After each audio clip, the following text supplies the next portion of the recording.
Ha, vətəndaş bir dəqiqə.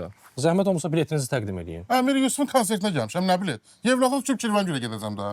Ala 10 manatı mənə bir kupe ver. Alır. Belə. Qardaş, burada 3 dənə biletdir. Siz də 6 nəfərsiniz. Bunlar uşaqdır, yerdə qalır bir nəfər, o da qaynatam. O da mənim qucağımda oturacaq da. Salam əleykum. Qardaş, bu qatarın qabağına risk adamı çıxanda, bu qatar tormuz verə bilmir də. Ha, biraz çətin olur o. Eləmi? Hə. Sən bax, hala nətərsən? Mənə bax, sən çıx qatar yolunun düz ortasına, o taxtaların üstündə otur. Hə, keçində səni götürək. Qaynanam deyil. Qardaş, provadik sənsən? Bəli, mənəm. Ya bax, kinolardakı o provadiklər bomborus xalaları olur. Onun eşqinə gəlmişəm mən bura. Sənlə gün yarım yol getmək var, Buyur, qardaş. Ha, qardaş, bir dəqiqə. Ha, burada başqa vaqon yazılıb axı. Qardaş, bayaqdan baxıram, bütün bomba şeylər bu vaqona minir. Mənim vaqonumda ancaq qocalardır. Minim də nə olar? Qabaq, minin. Şu, ağla. Ha, qardaş, bir dəqiqə, qurban sənə. Ağsaqqalın bileti yoxdur axı.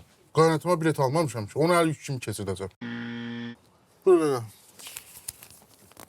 100, 200. Ha, qardaş, ağsaqqalın bileti ha. Hansı ağsaqqal? Bunu deyirsən. Mənim oğlum da 3-cü sinifdə oxuyur. İnandırım sənə kopya babasıdır, birə-bir.